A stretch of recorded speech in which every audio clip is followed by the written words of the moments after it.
Bobby Kennedy, he's a Democrat from the first family, they used to call it, and he's taking almost as much heat as you are from fake news. What would you tell Bobby Kennedy? Just hang in. I mean, they go after. He's been very nice to me. I've actually had a very nice relationship with him over the years. He's a very smart guy and a good guy. He said Trump's the greatest debater, and you can't just not debating going against Trump. I was very honored by the fact that he said that. I'm glad he feels that. But he's a very good man, and his heart is in the right place, and he's doing really well. I suppose he's at 22. That's pretty good. That's pretty good. Doing very well. So have you talked to him lately? No, I haven't. I would, but I haven't. Okay. There's a lot of things. He's a common sense guy, and so am I. So whether you're conservative or liberal, common sense is common sense. And a lot of what I run on is common sense.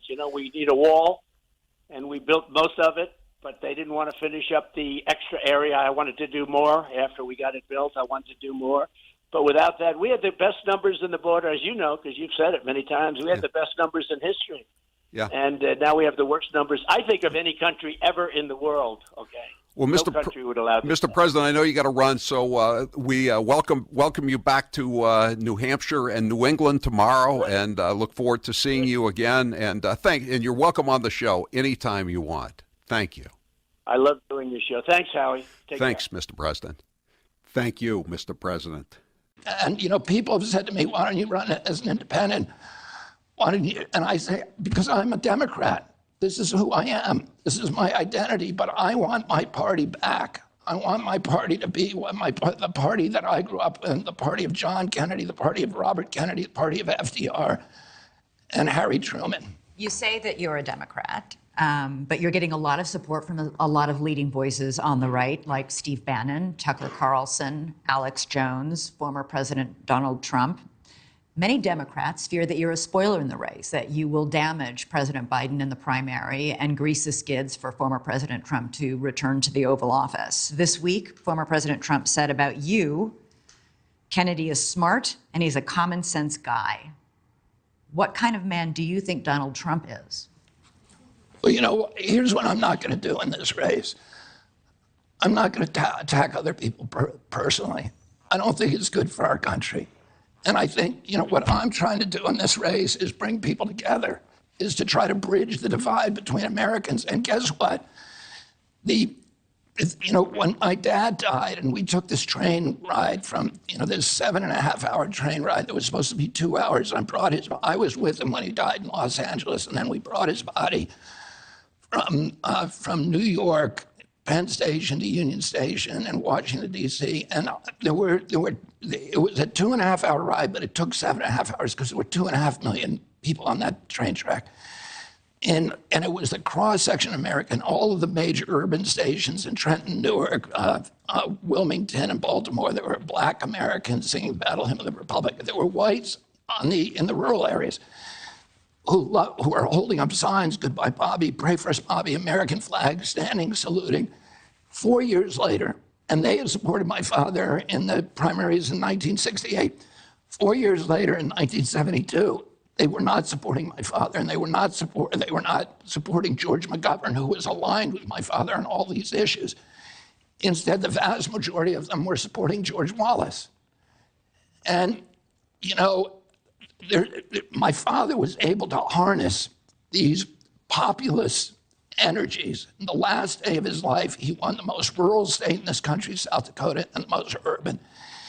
He was able to bridge the divide among people who would otherwise be Republican, but wanted somebody who was common sense, who was able to appeal to their idealism, who was able to find the hero in each of them, who was able to get them to transcend narrow self-interest and see themselves as part of a community and part of this, incredible American adventure in modeling self-governance for the rest of the world. And so I'm proud that President Trump likes me, even though I don't agree with him on most of his issues. Because I don't want to alienate people. I want to bring people together. I'm proud that all these people like me and that I have independent supporters and Democratic supporters, and that I'm able to bring a lot of people. Every Democrat says, I want to end the polarization. But how do you do that without talking to people who don't agree with you? How do you do that without appealing to people? My purpose is to find the issues, the values that we have in common, rather than, focus on the issues and the personalities that keep us all apart. As a lifelong Democrat, as you just said very passionately, will you pledge to support whoever the Democratic nominee is, whoever it is, whether it's you, whether it's President Biden? Oh, of course I'm not going to do that. I'm not going to do that. No, of course I'm not. So Listen, if you don't get the nomination, you won't support President Biden? I don't know what I'll do. Let's see let's see what happens in this campaign. Let's see, if people are living up to democratic values and having debates and having discussions and, talking to each other, but I'm not going to buy. And if you feel that's not happening, would you then support a Republican or run as an independent? You know what? My plan is to win this election, and I don't have a plan B. Okay. You're a lifelong Democrat, and yet so many Republicans are supporting you. And I'm sure when you gave that number about how much money you've gotten in campaign contributions, a lot of it is coming from Republicans. They're interested in you advancing to a debate with Joe Biden, which doesn't look like it's going to happen. I mean, we're going to try to get the president to debate. We think it's really important. And it's important for I think the Democratic Party, because ultimately the president is going to have to debate a Republican, and the Republican likely, we don't know, but is going to be Trump. Trump is probably the most successful debater in this country since Lincoln Douglas. The way that he dispatched 16 Republican opponents, one after the other, during, in 2016 was really quite extraordinary. And he has his own technique that people like. And it's like going to a prize fight, and you need practice. Sure. And that usually happens during the primary. And asking, the president not to debate during the primary is like asking a prize fighter to practice for his big bout by sitting on a couch and eating Chick-fil-A. It's interesting that you're saying that and praising him, because you normally don't hear that from a candidate who could potentially run against him. Are you learning? Did you learn through this campaign what your father taught you, what your uncle taught you, what Donald Trump has taught you? Well, about what? Just about how to run a campaign. Well, I've got very good. I have a very good staff at running this campaign. You met Dennis Kucinich, who is my campaign manager, and he's running 42 campaigns. Former Fox News contributor. He's nodding his head. Yes, he's doing a good job. Right off camera there. I have never seen spirit like there is right now. Even coming down here, just the people on the road that are just absolutely going crazy. And the reason is, I think they like me, and I know they love my policies. I hope they like me too. A lot of people say they don't like me, but they like my policies. I think they like me. But I have never seen spirit like it is right now. And the reason is because crooked Joe Biden is so bad. He's the worst president in the history of our country. I don't think he's going to make it to the gate, but, you never know.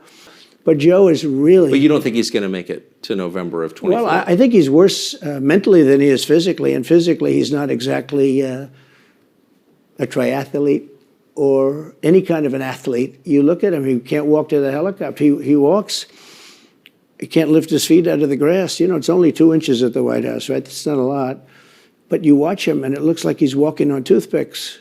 He's supposed to be getting us out of that horrible, horrible war that we're very much involved in with Russia and Ukraine. You could do that. You could do that very easily. I believe you could do that I don't believe he could do it because he's just incompetent. But that's a war that should end immediately, not because of one side or the other, because hundreds of thousands of people are being killed. Can you imagine you're in an apartment house and rockets are going into that building and blowing it up and knocking it down? And why should anybody, human beings, these are human, whether they're Russian or Ukrainian or whatever they are, it's got to be stopped. And it can be stopped very easily. It would have never started. If I were president, it would have never started. So back to Biden, I'm interested. So you think he's failing? He obviously is failing. I think it's clear to everybody. But that would make Kamala Harris the candidate? Well, not really. I mean, I guess they'd have maybe a free-for-all. A lot of people say she has to remain for certain reasons, the candidate. She has to. I don't think that's true, actually. I don't think that other people would stand for it. She has some bad moments. Her moments are almost as bad as his. I think his are worse, actually. Yeah. But She seems pretty senile, too. she speaks in rhyme. It's weird. It's weird. But she has bad moments. And In rhyme? What do you... well, the way she talks, the bus will go here and then the bus will go there because that's what buses do. And it's weird. The whole thing is weird. This is not a president of the United States future. And I think they probably have some kind of a primary and other people will get involved. Newsom, right? I mean, Could be. I mean, I always got along well with him, believe it or not. But could be him, could be somebody else.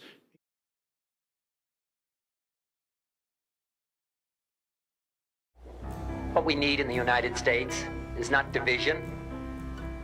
What we need in the United States is not hatred.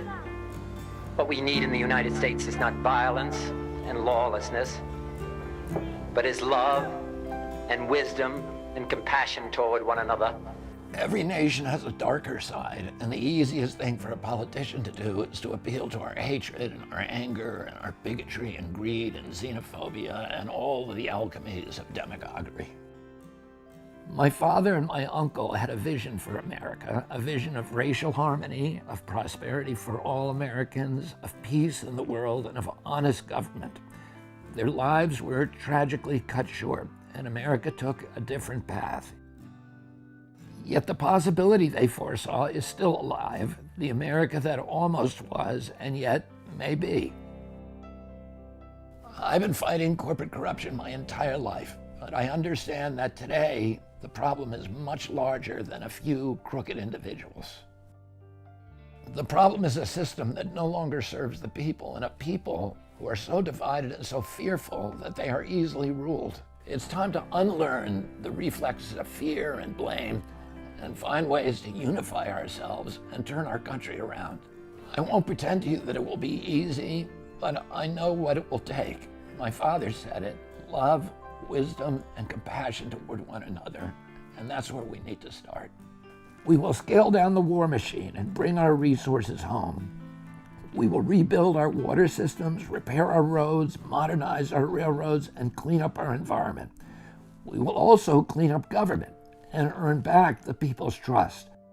We will end the secrecy, the censorship, and the surveillance. We will again be a fearless land of liberty. The cost of freedom is always high, but Americans have always paid it. We will face honestly the darker parts of our history, the genocide, the racism, not to shame or blame or punish, but to repair as best we can in a spirit of compassion and kindness toward all.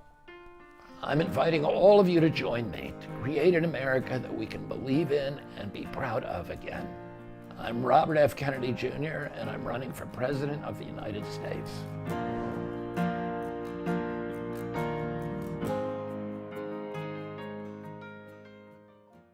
It's an invasion of America. Streets flooded with poison, killing millions. Enemies and tyrants on opposite sides of the globe laugh at us. Wars threaten us. The threat of nuclear annihilation, once forgotten, is now real again. America's weakness has become their strength. The global elitists who send your kids to war, who tell you a woman is a man and a man is a woman, who teach your children their country, their faith, their beliefs are a lie. They have corrupted every facet of American government, weaponized it against you. While they watch our cities burn and violent crime skyrocket, you and your families pay the price. Out of control inflation, an economy wrecked, a nation in decline. This is Joe Biden's America. Failing, weak. But one man, one movement can change all that for us. Put America, the middle class, first. And put the globalists, the elitists, and the corrupt in their place. Bring back pride and the American dream. To let the world know, don't mess with us. One man focused on the true owners of this great land. One movement focused on the true priorities. Make America great for us again.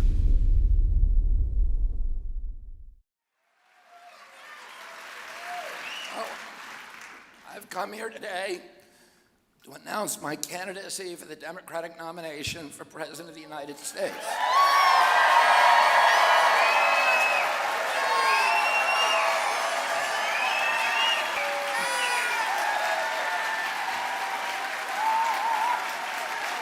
And my mission over the next 18 months of this campaign and throughout my presidency will be to end the corrupt merger of state and corporate power that is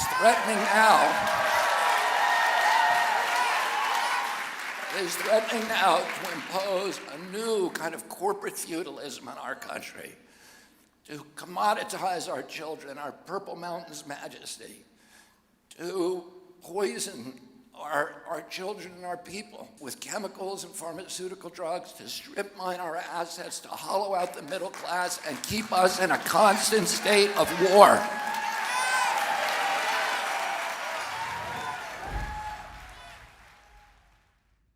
In order to make America great and glorious again, I am tonight announcing my candidacy for President of the United States.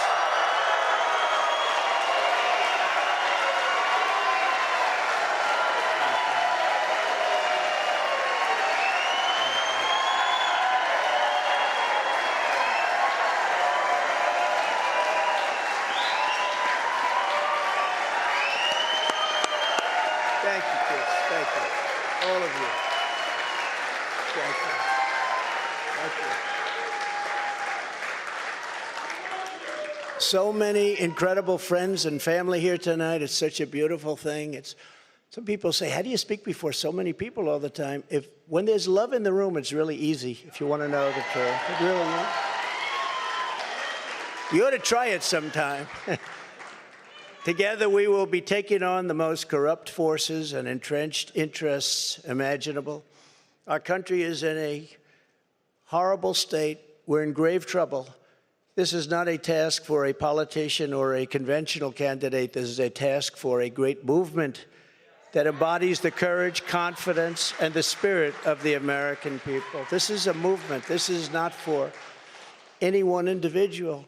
This is a job for tens of millions of proud people working together from all across the land and from all walks of life, young and old, black and white, Hispanic and Asian, many of whom we have brought together for the very, very first time.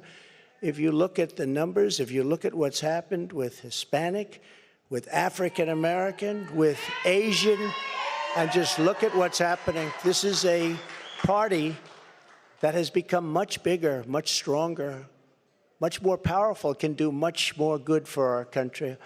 This is a job for grandmothers and construction workers, firefighters, builders, teachers, doctors, and farmers who cannot stay quiet any longer. You can't stay quiet any longer. You're angry about what's happening to our country. Our country is being destroyed before your very eyes.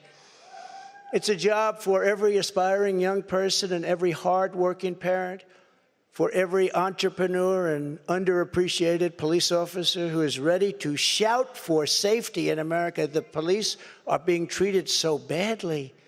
These are great people. They can straighten out the crime. They're the ones that know how to do it. We have to give them back their respect and their dignity.